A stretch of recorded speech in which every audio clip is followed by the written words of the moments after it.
Bon, donc chapitre 9, aujourd'hui. Euh, juste un petit rappel.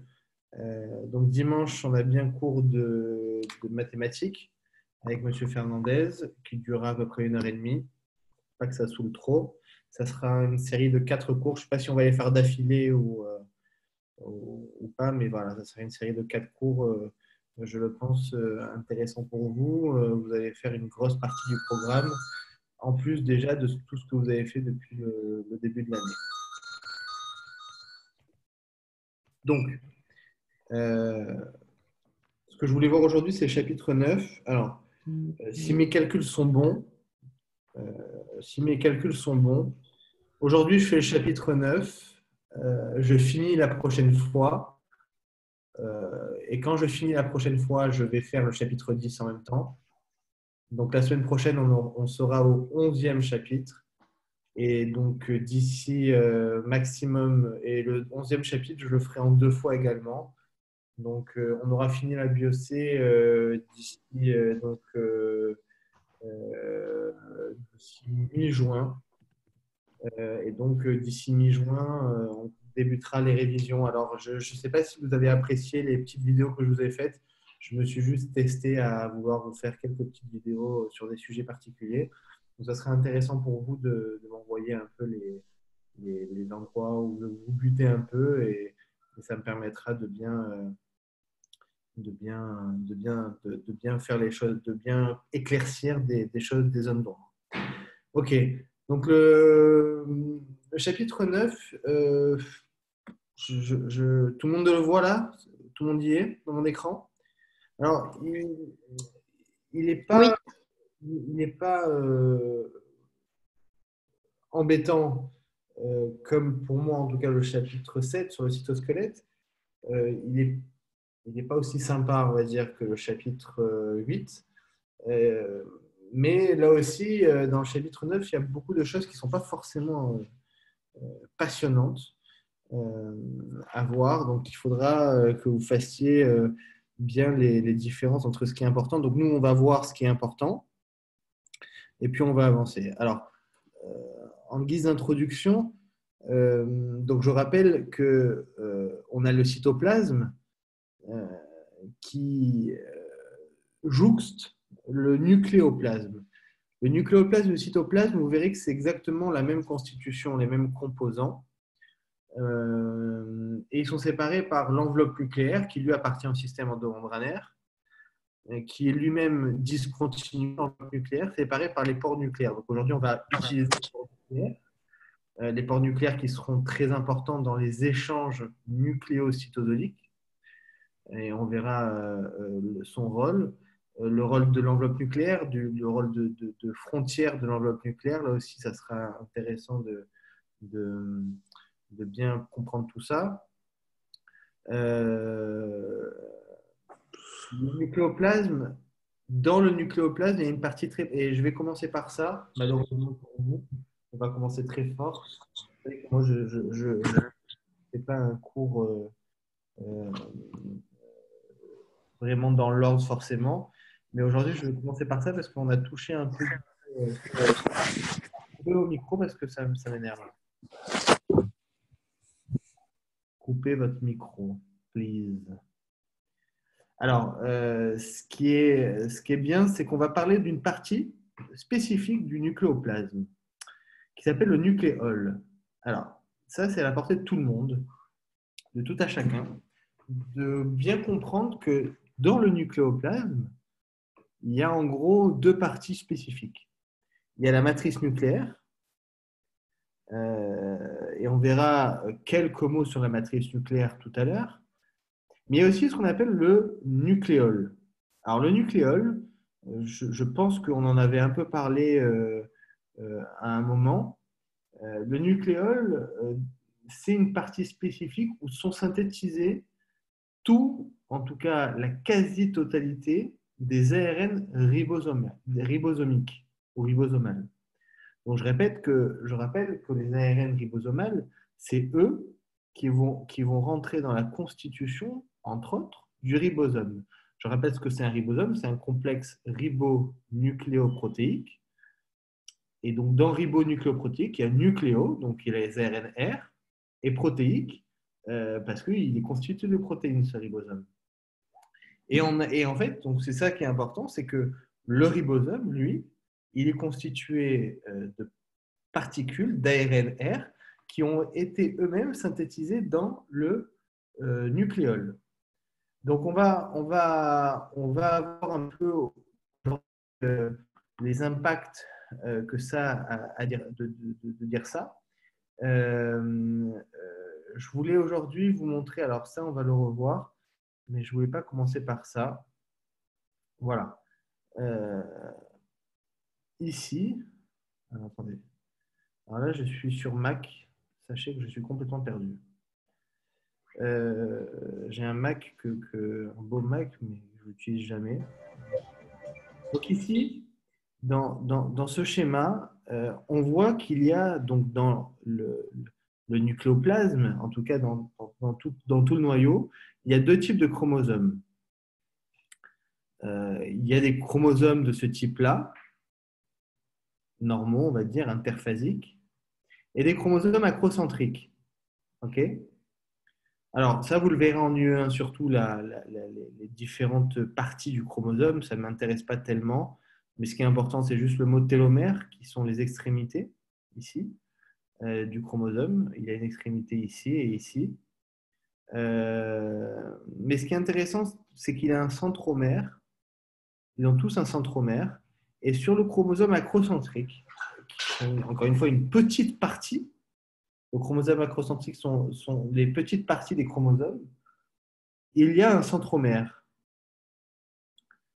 Et juste au-dessus du centromère, il y a ce qu'on appelle une constriction secondaire.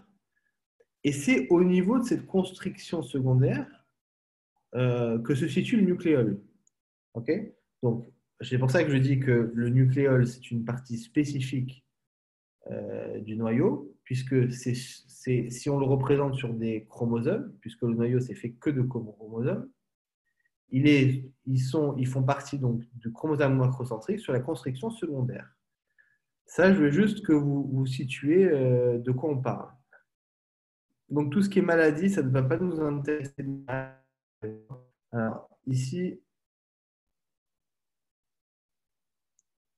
on va parler de la constitution du ribosome. Et ça va être pour vous révélateur. Désolé, c'est un peu long. Alors, ça, c'est de l'ARN messager. On va le voir de suite. Voilà. Non, ça, c'est le chromosome. Voilà. Il y a beaucoup de maladies, on s'en fout un peu, la vérité. Tout vous dire, voilà. C'est là où je veux en venir. Donc, le nucléole. Alors, je commence par le nucléole, pas parce que c'est le plus important, c'est juste que les schémas sont en tout cas parlants et on apprend des choses nouvelles pour vous. Donc, pour le nucléole, je répète que ce nucléole, il se retrouve sur un chromosome acrocentrique, sur non pas la constriction primaire, mais sur la constriction secondaire. C'est une constriction, c'est un espèce de détroit comme ça qui se déroule au niveau d'un chromosome. Il y a un bras long, un bras court, ça vous le verrez en U1. Et au niveau de cette constriction secondaire, c'est là où s'organise le nucléole. Ça veut dire quoi, s'organise le nucléole? C'est là qui va être à l'origine de la production de tous les ARNR. Et là, je vous le dis maintenant parce qu'il est marqué sur le schéma, au moins il n'y a pas de surprise. Tous les ARNR sont synthétisés dans le nucléole, sauf un qui s'appelle l'ARN 5S. Et on va le voir de suite. Okay ? Donc, c'est-à-dire qu'il y a un mot qu'on avait vu depuis le début de l'année qui s'appelle l'ARN polymérase. Et l'ARN polymérase, lui, il a comme rôle de se fixer sur l'ADN, donc il va se fixer ici, et va permettre la synthèse d'ARNR. Et donc en fait ici, l'ARN polymérase, on va voir, il y en a 3, 1, 2 et 3, vont chacun avoir leur spécificité. Alors là, j'imagine que vous avez tous un papier, un stylo. Vous avez noté l'ensemble des rôles de chaque ARN polymérase. Alors, l'ARN polymérase numéro 1, on va commencer par le 1. Il synthétise tous les ARN R, donc sauf l'ARN 5S, ok, disons. L'ARN polymérase 2, il synthétise tous les ARN messagers. Okay, donc chaque ARN polymérase a un rôle. Il synthétise tous les ARN messagers. Il synthétise aussi, l'ARN polymérase 2, l'ARN 7SL. Alors, je vous rappelle, pour ceux qui ont une bonne mémoire, que l'ARN 7SL, c'est l'ARN qui constitue le SRP. Donc, en gros, l'ARN 7SL, c'est lui qui va rentrer dans la constitution du SRP, qui est lui donc un signal qui va reconnaître le peptide signal, je vous le rappelle. Ok ? Donc l'ARN 7SL, lui, est synthétisé par l'ARN polymérase 2. Donc pareil, alors on ne sera pas au niveau d'un chromosome acrocentrique, mais au niveau d'un chromosome normal, où l'ARN polymérase 2 va se fixer sur ce chromosome normal, et donc va pouvoir synthétiser soit l'ARN messager, soit l'ARN 7SL, soit, et c'est ce qu'on va aussi voir dans le chapitre 10, les micro-ARN. Okay, ce sont des micro-ARN. Et on verra après, alors micro-ARN, mettez, on va le voir de suite, bon, mettez micro-ARN pour le moment, c'est le petit ARN. Et enfin, l'ARN polymérase 3 va se fixer sur un chromosome normal également. Il va synthétiser tous les ARN de transfert. Okay, je rappelle que l'ARN de transfère les acides aminés sur le lieu de traduction. Et l'ARN polymérase 3 va synthétiser également l'exception qui est l'ARN R5S. Donc maintenant, comment ça se passe concrètement? Concrètement, vous imaginez votre noyau. Dans le noyau, on a le nucléoplasme. Et à l'intérieur du nucléoplasme, en tout cas à côté du nucléoplasme, on a le nucléole. Le nucléole, dans le nucléole, on a l'ADN R. Okay, l'ADN qui va donner les ARN R. Et un gène d'ADN R est composé de deux choses. L'ADN, ça s'appelle 18S, 5,8S et 28S. Je rappelle ici qu'on est dans le nucléole. Et dans ce nucléole, on a ce qu'on appelle des espaceurs intragéniques. Okay.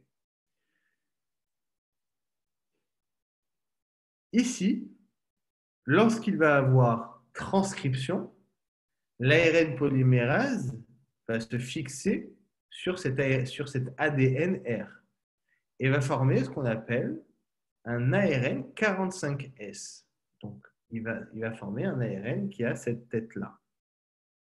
Donc, je répète, quand l'ARN polymérase numéro 1 va se fixer sur le chromosome, sur l'ADN. Puis après, ici, on va avoir clivage des espaceurs intragéniques qui étaient ici. Okay, intergéniques, on s'en fout, mais intragéniques, okay, qui ont, eux, été transcrits, vont être dégagés. Et on va voir à quoi ça ressemble tout à l'heure. On va faire la comparaison avec l'ARN messager, mais c'est exactement sur le même principe. Et qui va s'occuper de ça? Ce sont, notez-le, des endonucléases ou ce qu'on appelle SNORP. Alors retenez bien ça. SNORP, c'est un petit ARN, un micro-ARN, qui va justement permettre la maturation de l'ARN. Parce que ici, quand on passe de l'ARN 45S aux 3 ARN nucléolaires, c'est ce qu'on appelle une maturation finalement.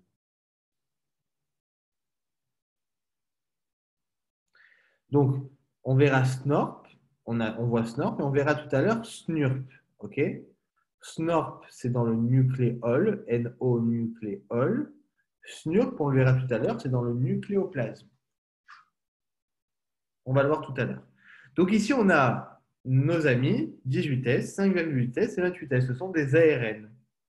Et ces ARN, il y en a 3, ils vont rentrer dans la constitution du ribosome qui est ici. Et le ribosome, souvenez-vous, il est composé donc, de 2 sous-unités, une grande sous-unité et une petite sous-unité. La grande sous-unité, qui est ici, va être riche en 5,8 S et 28 S. Alors, encore une fois, je ne suis pas là pour vous dire qu'il faut apprendre par cœur ça. Au fur et à mesure, quand vous allez le voir 10 fois le schéma, vous allez comprendre que la grande sous-unité est faite de ça. En revanche, la petite sous-unité est faite de 18 S. Donc tout ça, je répète, se passe dans le nucléole.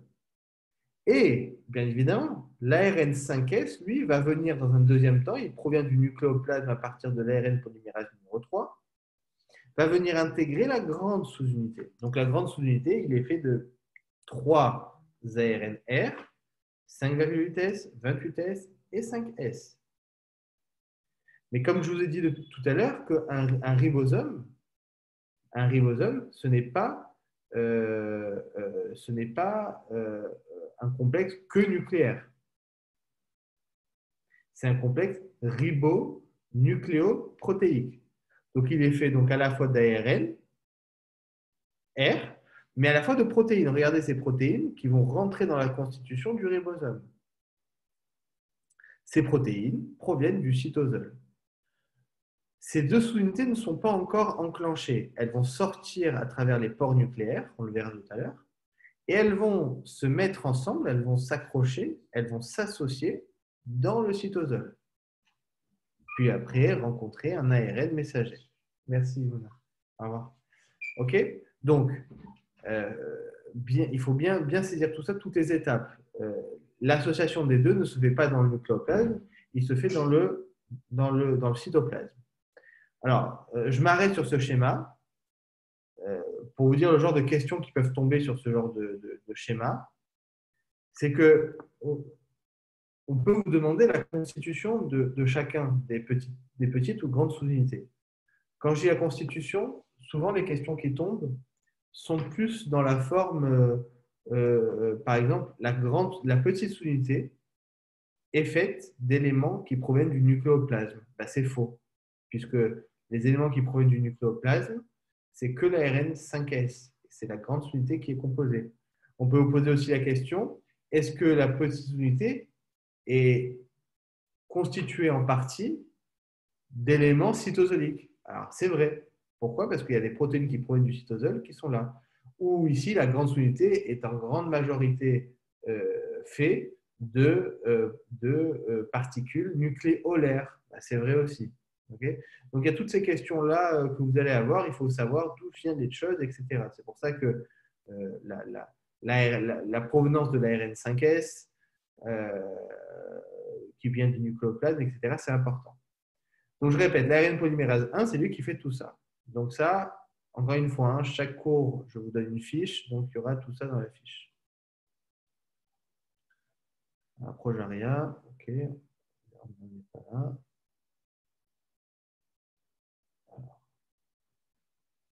Alors c'est pas là.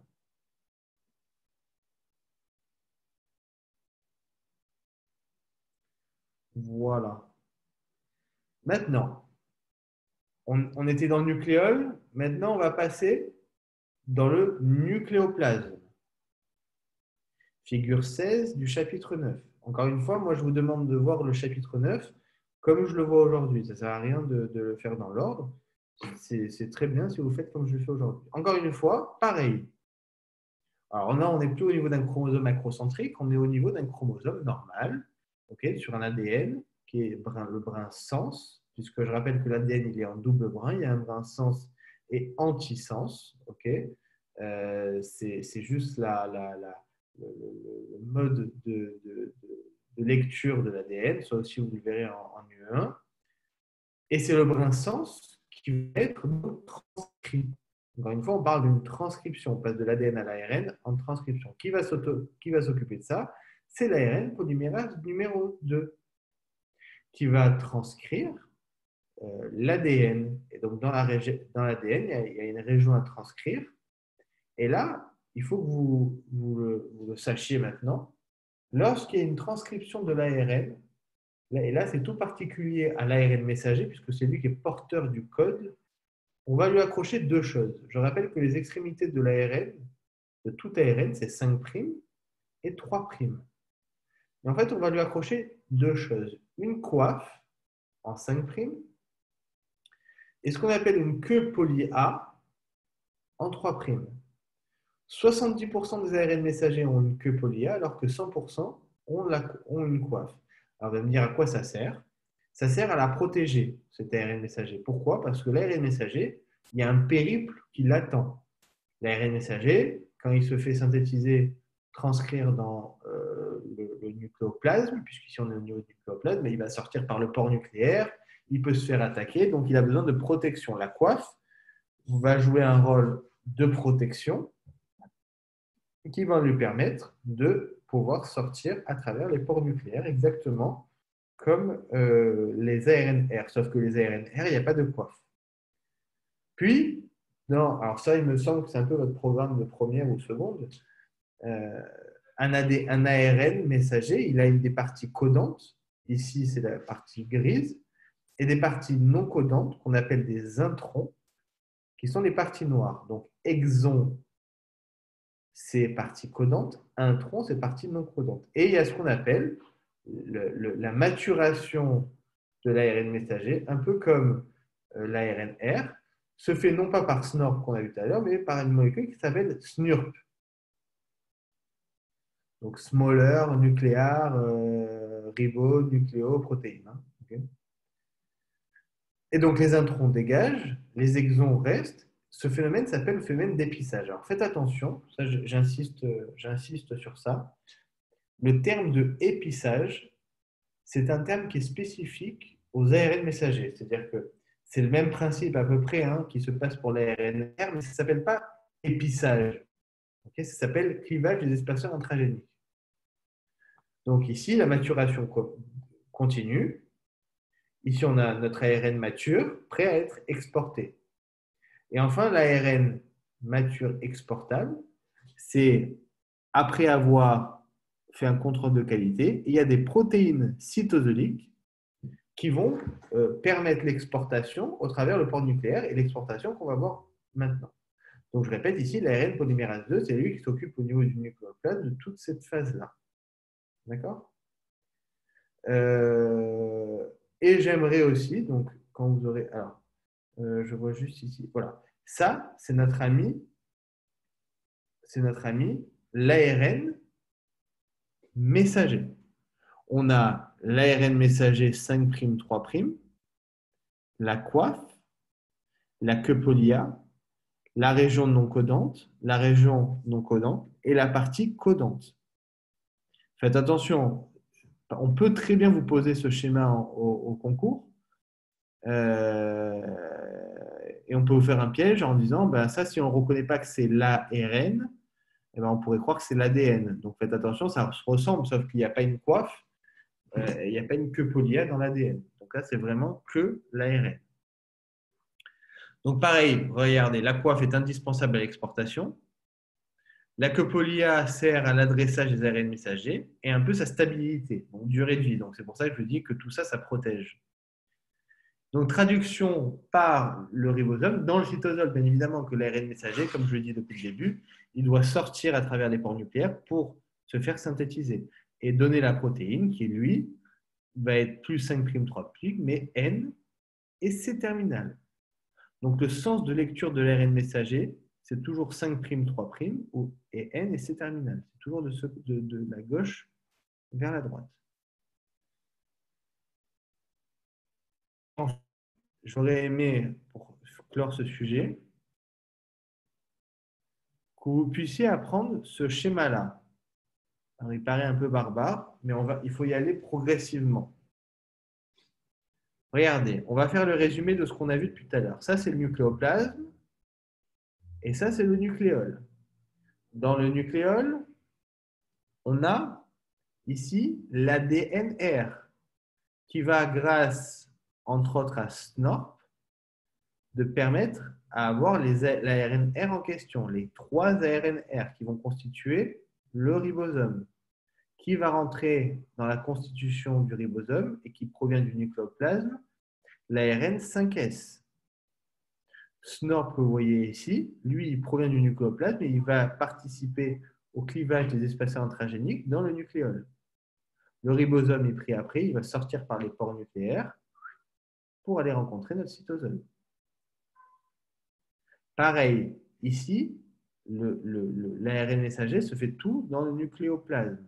Ici, il y a un endroit spécifique justement où les ARN messagers se font synthétiser, c'est le corps de Cajal. Donc le corps de Cajal, c'est un endroit spécifique qui va permettre justement la transcription de l'ADN en ARN messager et de pré-ARN messager en ARN messager. Contrôle de qualité, on lui accroche des protéines, l'ARN messager est exportable. On va le voir tout à l'heure comment ça se passe. Pareil ici, SNURP qui va permettre l'épissage, SNORP qui va permettre le clivage des espaceurs intragéniques. L'ARN 7SL, regardez, l'ARN du SRP. On ne met pas 7SL, mais c'est le 7SL. Lui, c'est intéressant à savoir, sa maturation passe par le nucléole. Vous le voyez ici.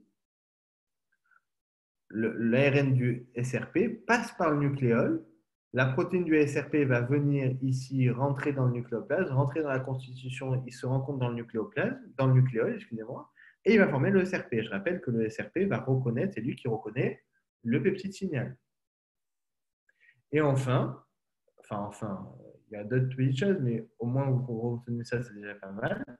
L'ARN de transfert, lui, il commence sa maturation dans le nucléoplasme et se termine dans le nucléole. Et il va être exporté lui aussi à travers les pores nucléaires dans le cytosol pour apporter, pour transférer les acides aminés sur le lieu de traduction. Voilà. Donc ça, c'est un schéma que j'aime beaucoup et qui tombe pas souvent, certes, mais qui est un formidable chose pour se remémorer les choses. Juste pour, on va le revoir, hein, mais ça, c'est tombé à mon examen, par exemple, ce schéma, en 2007.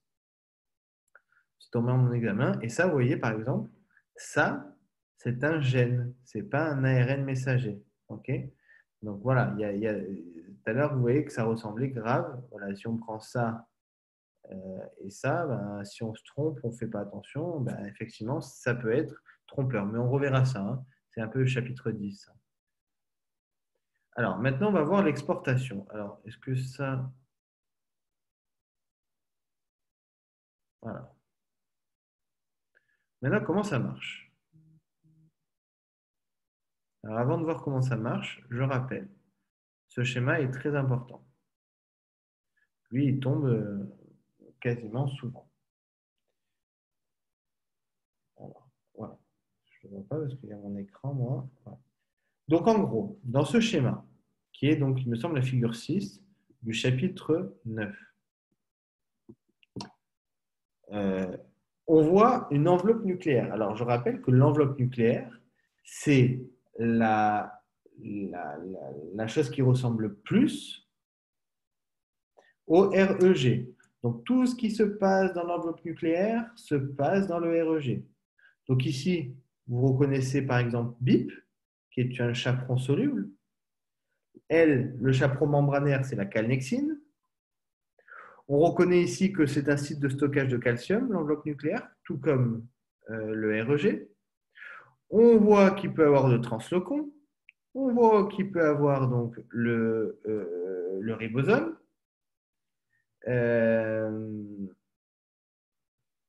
On peut voir ici une calcium ATPase qui marche contre le gradient de concentration parce que je rappelle qu'il y a plus de calcium dans l'enveloppe nucléaire ou dans le REG que dans le cytosol. Donc, quand le calcium va contre le gradient de concentration ici, il est aidé grâce à ce qu'on appelle une molécule, une perméase énergétique. Donc, on a besoin d'ATP pour permettre d'aller contre le gradient de concentration. Donc, pareil, dans le REG, c'est la même chose.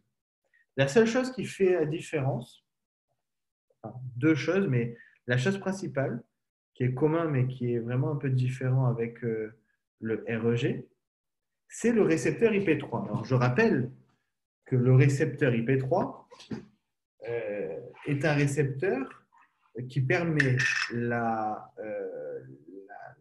l'augmentation du calcium intracellulaire. C'est-à-dire que le récepteur IP3, son objectif, c'est de faire sortir du calcium et que le calcium augmente dans le cytosol. Ici, la partie et donc dans le REG, le récepteur IP3 qui est activé par l'IP3 se situe ici et il va libérer le calcium dans le cytosol, puisque ici c'est le cytosol. Ici, dans l'enveloppe nucléaire, c'est un peu particulier, c'est la seule différence. C'est que le récepteur IP3, il est sur la face nucléoplasmique. Il est sur cette face-là. Alors, bon, le REG, lui, il n'a qu'une face. Il a soit une face luminale, soit une face cytosolique. Lui, si vous voulez, l'enveloppe nucléaire, il a 3 faces. Une face cytosolique, une face luminale, si vous voulez, à l'intérieur, et une face nucléoplasmique. Et le récepteur IP3, faites attention, il est là. Il libère le calcium, mais il est face nucléoplasmique. Qu'est-ce qu'on constate d'autre? On constate qu'on a tout autour ici du cytosquelette, ce qu'on appelle la lamina. Alors la lamina, normalement son nom doit vous dire quelque chose, ça vous fait penser à quoi la lamina? Les lamines, les filaments intermédiaires. Exactement. Les lamines, je rappelle que ça faisait partie d'une des composants du cytosquelette de filaments intermédiaires. Je vous rappelle que le filament intermédiaire, il y en a plusieurs types. Vous en connaissez principalement 2 ou 3, qui sont le cytosquelette filament intermédiaire de cytokératine, qu'on retrouve donc dans les cellules épithéliales. On avait vu aussi vimentine. On avait vu aussi dans la cellule musculaire, comment elle s'appelait la cellule Desmine. Desmine, très bien, filament intermédiaire de desmine. Et ici, dans le noyau, on avait dit que c'était les lamines. Et en fait, il y a 3 lamines. Vous pouvez le noter. Attention, j'espère que vous avez tous un stylo en papier. Vous n'écoutez pas comme des ânes. Il y a 3 lamines. Lamine A, B et C.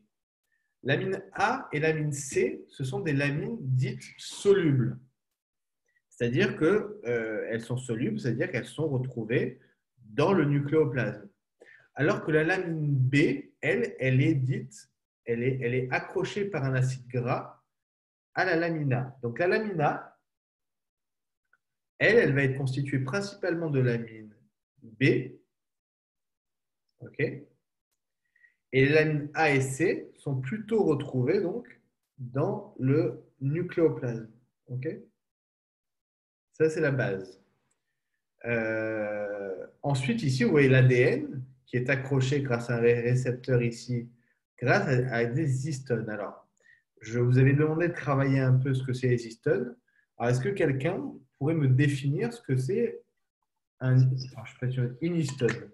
C'est des nucléoprotéines. C'est des nucléoprotéines. D'accord, c'est vrai. Et à quoi ça sert? Ça fait partie du chromosome. Ça sert à quoi, Shirley? C'est dans les chromosomes.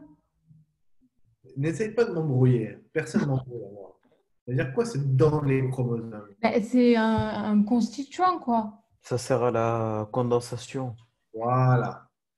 Une histone ou un histone, ça va permettre de modeler, alors normalement il est sur ça, la condensation de l'ADN. Alors ça, je vous avais dit un peu de le voir. Voilà. Donc ici, regardez bien le schéma. Il y a une histone, ça se fait ça peut former ce qu'on appelle un nucléosome. Un nucléosome, c'est un cylindre de 8 histones, donc un octamère d'histones. Et H1, l'histone H1, c'est l'histone principale, c'est le guide, si vous voulez, qui va permettre à l'ADN de s'enrouler autour de lui pour lui permettre plus ou moins d'être condensé. Donc, les histones, ça sert à l'agrégation, l'agrégation de l'ADN à travers le nucléosome.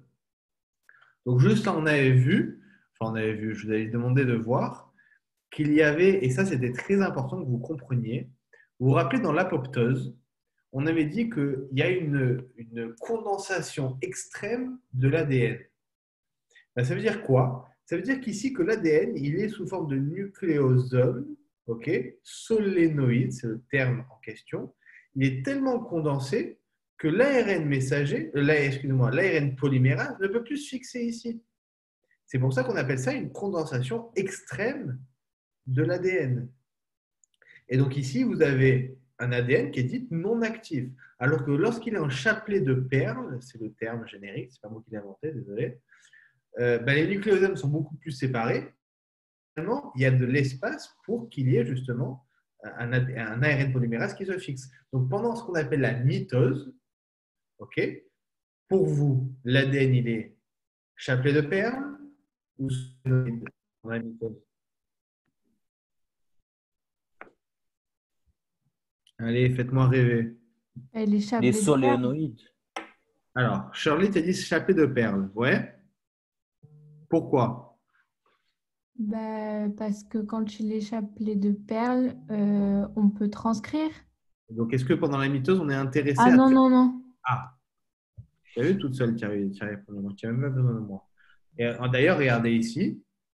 Pendant la mitose, okay, on a un chromosome hyper condensé. Et donc ici, on a justement besoin que dans cette mitose, que le chromosome soit condensé, parce que sinon, il y aurait une production de protéines et d'ARN messager qu'on n'aurait pas besoin. Okay. Pendant la mitose, on veut que ça se calme. Okay. Et donc, pendant le moment, ça c'est chapitre 1, hein, pendant le moment G1 et G2, là, l'ADN, il est hyperactif. Okay. Donc, juste en termes de vocabulaire, quand l'ADN est actif, on appelle ça le chromatine. L'ADN il est inactif, on appelle ça l'hétérochromatine. Okay. Donc, en gros, ce sont des moments où l'ADN est soit actif, soit inactif. Okay. Donc, ici, donc ça, c'est la définition. Dans le chromatine, les histones permettent l'accessibilité de la chromatine à la transcription. Okay. Voilà, ça, c'était ce qui était important dans ça. Donc, et les histones aussi. Alors, je dis les histones, je fais la liaison, mais en fait, c'est les histones. Mais bon, je trouve que c'est plus beau de dire les histones. Ils sont chargés positivement. Alors, pourquoi ça, c'est important? Parce que chargé positivement, ça veut dire qu'il va être en répulsion avec je ne sais pas quoi. Bon, ça me reviendra. Mais en gros, les histones, mais ça, c'est dans le cours du 1, hein, c'est mes souvenirs de la première année. Donc, ce n'est pas très important. Mais juste dans l'idée, une histone, c'est positif. Et regardez, ça, c'est très important. Regardez ce dernier chose sur ce schéma. On a, et ça, c'est très important, vous vous rappelez les nesprines. Okay, on peut justement avoir une liaison entre l'enveloppe nucléaire et le cytosquelette. Alors, ces molécules-là que l'on voit, ça peut être pour moi des nesprines, ce sont des récepteurs du cytosquelette. Et donc, ce qui est intéressant, c'est que à l'intérieur du nucléoplasme, on a surtout un lien avec les microfilaments d'actine. Alors que dans le cytosol, à l'extérieur, on a surtout un lien avec le microfilament d'actine, microtubule et filament intermédiaire. Ok, donc faites attention ici. En bas, c'est microfilament d'actine et vous le verrez, je le prouverai sur un autre schéma. Alors qu'en haut, on peut se lier à tous les types de cytosquelettes. Mais en bas, okay, face nucléoplasmique, on peut se lier que au microfilament d'actine. Alors, ce qui va m'intéresser aujourd'hui, principalement, c'est le rôle du port nucléaire et les échanges. Et on finira sur ça. Donc, en fait, ça, alors, je vais voir s'il y a un meilleur schéma du port nucléaire. Voilà. Ça, on a fait un grossissement au niveau de l'enveloppe nucléaire. On a l'enveloppe nucléaire ici, le port nucléaire au milieu, donc c'est pour ça que c'est discontinu, et ici on a une autre enveloppe nucléaire. Et c'est à ce niveau-là que se passent des échanges nucléoplasmiques cytosolique. Alors, regardez la tête qu'a un pore nucléaire. Il est constitué, le pore nucléaire, de 2 anneaux latéraux et un anneau, excusez-moi, central. OK? Donc, je vois s'il n'y a pas un meilleur schéma. Voilà, ça c'est un bon schéma. Vous voyez ici, on a le pore nucléaire, on a l'enveloppe nucléaire, on a ici, le récepteur IP3 ici, etc., etc. Donc, on a ici, par côté, donc, 2 anneaux cytosoliques latéraux et le transporteur central, ici au milieu. Donc, les protéines, elles vont passer par ce transporteur central. Et ici, on a 2 petits anneaux nucléoplasmiques, okay, qui sont reliés ici, regardez ici, à la matrice nucléaire. Le quadrillage que vous voyez, c'est la matrice nucléaire, qu'on verra tout à l'heure. Donc, vous voyez, ce pore nucléaire, il a un peu cette tête. Il a un transporteur central et 2 ici anneaux cytosoliques. Alors, et ces anneaux cytosoliques, me semble-t-il, ils sont composés de plusieurs filaments ici. Il me semble que c'est en octamère, là aussi, en 8. Bon, je crois que c'est en 8. Et voilà, 8. Donc, il y a 8 bras radiaires. Donc, en tout, il y en a 16 bras radiaires. 16 bras radiaires, donc 8 fois 2, OK, à ce niveau-là. Et donc, ce qui est intéressant à bien saisir dans ce pore nucléaire, c'est de se dire que finalement, dans ce pore nucléaire, on a donc les anneaux cytosoliques qui sont reliés à l'enveloppe nucléaire et le transporteur central. Donc attention, faites attention. C'est quoi? Il y a marqué sucre N, sucre O. Si on a une protéine qui est ici, elle appartient, on est tous d'accord qu'elle appartient à l'enveloppe nucléaire. Donc elle appartient au système endomembranaire. Donc elle peut être N-glycosylée. D'ailleurs, elle peut être aussi O-glycosylée, ça ne m'embête pas. En revanche, cette protéine-là qui est ici, eh bien, cette protéine-là, elle n'est pas du tout du système endomembranaire. Elle est du cytosol. C'est une protéine de ce versant-là. C'est une protéine soit nucléoplasmique, soit cytosolique ici. Mais dans tous les cas, ce sont des protéines cytosoliques. Donc, elles ne pourront jamais être N-glycosylées. Mais seulement, si elles sont glycosylées, elles peuvent être O-glycosylées. Okay, ça, c'est bien un bon rappel pour vous dans les glycosylations, dans les différents types de glycosylation. Et en fait, c'est très simple. Très simple. Regardez ici. On est dans le cytosol. Ici, on est dans le nucléoplasme. Et il va avoir un lien, okay, dans l'importation. En gros, c'est très simple. Soit je suis supérieur à 40 kDa. À ce moment-là, je vais passer par un système qu'on va avoir de suite avec RAN, okay, avec un complexe d'importation, un complexe d'importation. Soit je suis plus petit que 40 kDa, alors je vais passer par les canaux latéraux, ici. Je ne passerai pas par le transporteur central. Donc, super à 40 kDa, transporteur central, et avec différentes étapes qu'on va voir de suite. Inférieur à 40 kDa, je passe par diffusion, okay, à travers les canaux latéraux. Alors, on va résumer un peu les étapes. Alors, d'abord, RAN. RAN est une nouvelle protéine G, j'en avais parlé, hein, est une nouvelle protéine G monomérique responsable du transport, attention, via le transport. Attends, bon, c'est bon, allez. Non, sort pas. On peut pas le couper. Oui. Ok, merci. Attends. Jade? Ouais, merci. Donc, RAN va permettre le transport via le transporteur central. Donc, je répète, quand RAN, on a fait appel à elle, forcément, on passe par le transporteur central. Et ça, retenez bien, lorsque RAN est couplé au GDP, il va permettre à une protéine de rentrer dans le nucléoplasme. Lorsque RAN est couplé au GTP, il va permettre à une protéine de sortir du nucléoplasme pour aller vers le cytoplasme. C'est pour ça qu'on dit qu'ici qu'il y a un gradient de RAN. Ici, il y a plus de RAN GDP, c'est normal dans le cytosol, puisque c'est elles qui vont permettre le transport dans ce sens-là. Mais il va y avoir plus de RAN GTP ici, dans le nucléoplasme, pour permettre le transport dans le sens inverse. Et donc, c'est normal qu'ici, on a RAN GAP qui permet d'hydrolyser RAN GTP pour lui donner RAN GDP pour qu'il fasse sa fonction.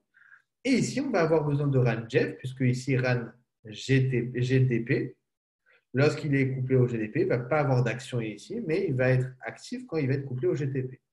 Okay, donc, très important, ce gradient et le rôle de RAN GAP et de RAN GEF. RAN GAP surtout présent dans le cytosol, RAN GEF surtout présent dans le nucléoplasme. Maintenant,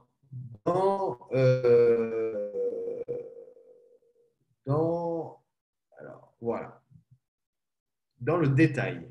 Alors là, ouvrez bien vos oreilles, c'est un des derniers schémas qu'on va voir aujourd'hui. Ouvrez bien vos oreilles et vos yeux, parce que là, vous vous rappelez que, alors je ne sais pas, j'espère que tout le monde, en tout cas les étudiants qui sont malins, s'abonnent à la chaîne YouTube qui va encore une fois vous permettre de recevoir chaque fois des vidéos sans que je vous le rappelle. Donc j'ai mis depuis hier quelques vidéos de quelques minutes, même 10 minutes, pour vous faire un bilan de quelques schémas. Et hier, j'ai parlé des FRT qui vont dans le noyau. Et dans chaque schéma du chapitre 8, quand on a le FRT qui va dans le noyau, on parle d'un FRT qui est importé grâce à une importine. Et c'est là ce qu'on va voir aujourd'hui. OK. Première étape, on est ici. On a une protéine à importer. Alors, ça peut être une protéine à importer, un FRT, ça peut être toutes sortes de protéines qui veulent rentrer. Donc, ici, on avec ce cheminement, qu'elle est supérieure à 40 kDa. Sinon, on n'en parlerait pas. OK. Première étape, la protéine à importer a un NLS, puisque sans NLS, on ne va pas dans le noyau. Première étape, cette protéine, ce NLS, va être reconnue par une première importine qui s'appelle l'importine alpha. Donc, on a un dimère avec la protéine à importer, avec son NLS et l'importine alpha. Et l'importine bêta va reconnaître l'importine alpha. Donc, on a un trimère. La protéine à importer, la protéine alpha et la protéine bêta. Alors, faites attention. Ici, et que ici, on n'a pas de RAN. Alors, vous verrez à quel moment il intervient RAN. Chaque fois qu'il y a marqué GDP ou GTP ici, GTP et GDP, c'est qu'il y a RAN. Donc ici, il n'y a pas RAN. Donc ça, c'est la première étape. Deuxième étape, ce trimère va rentrer dans le transporteur central. Et il va rentrer dans le nucléoplasme. Et là, à ce moment-là, on veut faire dégager. Alors, l'importine bêta va se fixer à RAN GTP. On est ici. La protéine avec la sous-unité alpha, l'importine alpha va dégager. Et la protéine va rentrer donc dans le nucléoplasme. Maintenant, le recyclage. Ici, pour sortir, on a besoin de RAN plus GTP. Donc, RAN plus GTP va se coupler à l'importine bêta et va permettre ici à l'importine bêta d'aller dans le cytoplasme pour refaire le rythme.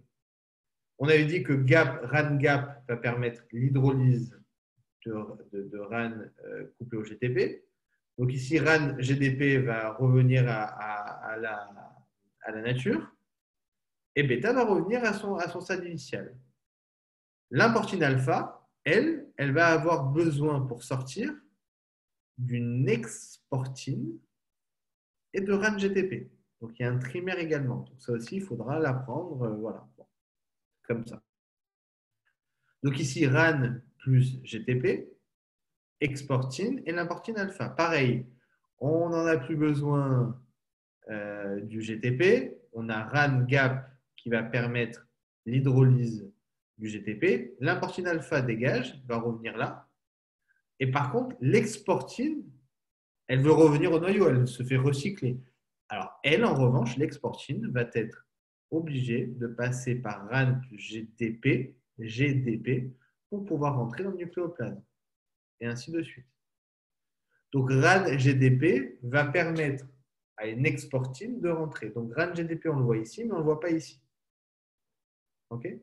Voilà, ça, c'était le schéma un peu costaud, mais bon, si vous voyez les choses dans l'ordre, au bout d'un moment, ce n'est pas compliqué. Et ça aussi, je vous mettrai dans la fiche, je vous ferai un bon résumé de tout ça.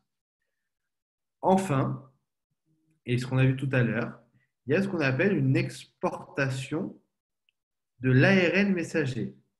Alors, on a changé de registre là, on n'est plus dans l'importation des protéines, on est dans l'exportation de l'ARN messager. On avait dit que pour l'ARN messager soit exportable, il faut qu'il ait une coiffe, il faut qu'il ait une queue polia et il faut ce qu'on appelle des protéines, qu'on appelle des RNP, qui se fixent à l'ARN messager pour la faire sortir.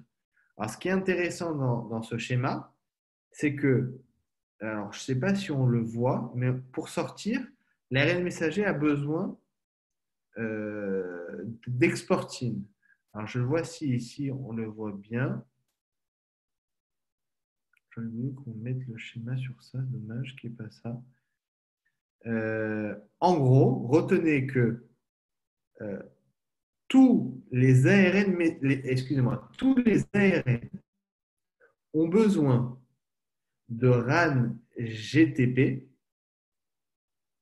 okay, pour pouvoir être exportés à travers le port nucléaire vers le cytosol.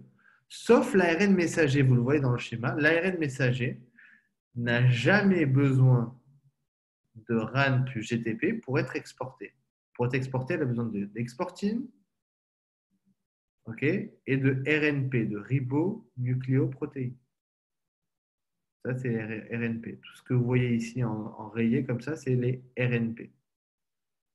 Okay, mais il n'y a pas de RAN plus GTP. RAN GTP, ça permet l'exportation de tous les ARN sauf l'ARN messager.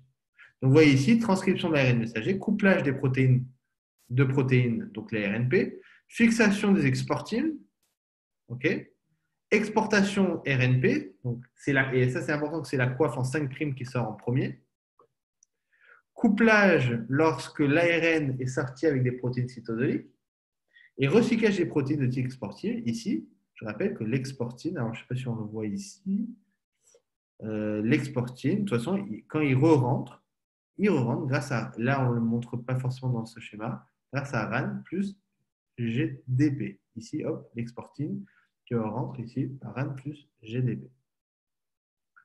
OK, voilà, ça c'était vraiment le corps de ce que je voulais voir aujourd'hui avec vous. Il me reste vraiment quelques brides de schémas à voir. Franchement, on a vu vraiment la globalité. Je vous dis, il y a beaucoup de choses qui ne sont pas hyper importantes. À vous de faire le tri. Mais voilà, toutes les maladies, les pathologies, bon, si ça vous intéresse, regardez-le, hein, il n'y a pas de souci. Mais c'est voilà. Donc la prochaine fois, en même pas un quart d'heure, 20 minutes, je fais le chapitre 9 et on commencera le chapitre 10. Et j'hésite soit à commencer le chapitre 10, soit débuter le chapitre 11 parce que le chapitre 10, il est d'un ennui terrible. Voilà. Donc, c'est tout ce que je voulais voir avec vous aujourd'hui. J'espère que ça vous a apporté quelques petites choses. Moi, je vais retourner dans la mer parce que je suis encore une fois aux Seychelles. Voilà. Donc, merci à vous. Donc, je finis l'enregistrement. Je continuerai à faire des vidéos. Je rappelle que dimanche, il y a un cours avec M. Fernandez en mathématiques. Donc, intéressant pour vous de bien suivre ces séances-là et surtout de le préparer. Je rappelle que je vous donne du travail justement de préparation en amont pour que vous soyez bon le jour J.